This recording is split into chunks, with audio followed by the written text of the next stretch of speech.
Hindi ako pwedeng magtagal. May lakad pa ako. Wala ka naman sinabing sisipot ka. Paano kita makokontak? Hindi ko alam ang telephone number mo. Oo nga, no? Alam mo ang telephone ko pero hindi ko alam ang number mo. Hindi mo naman tinanong, ah. Siguro kung tinanong mo, ibinigay ko sa'yo. Ha? Sandali. Nag-inarte ka na naman eh. Alam mo naman na may appointment pa ako. Ano palagay mo sa akin? Para usan? Tuwing nakikita mo ko, isang bagay lang nasa utak mo. Wala kang inisip kundi kasiyahan mo. Ano? Ni hindi mo alam kung sino ko. Ni hindi mo na naisip kung ano yung nararamdaman ko. Para sa'yo, isa lang ang butas sa sasaksakan. Anong gusto mo? Magkwentuhan tayo? May asawa na ako. Meron na akong anak. Tahimik ang buhay ko. Pumasok ka, ginulo mo. Nagpabastos ako sa'yo.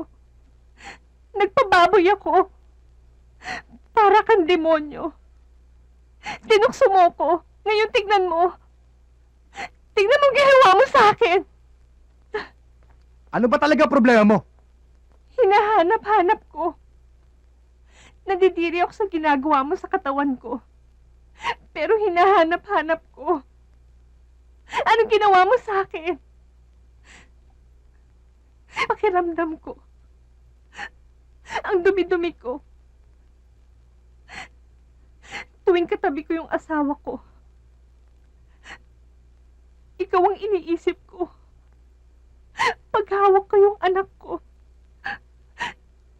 pakiramdam ko, pati siya sinasaktan ko. Ano ba ang pupuntahan nito? Sasabihin mo, mahal mo ako? Ikaw, bakit kita mamahalin? Kahit ano pang gawin mo, hindi yung rason para mahalin ka.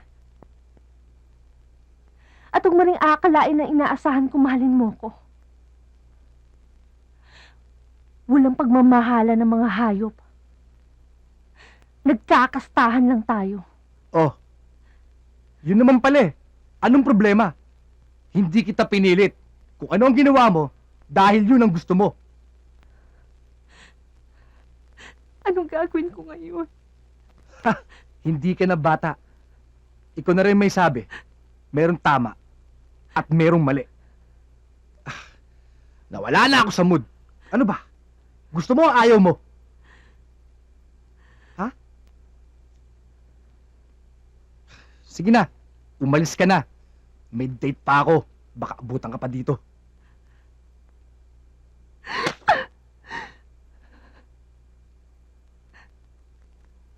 Putang ina mo!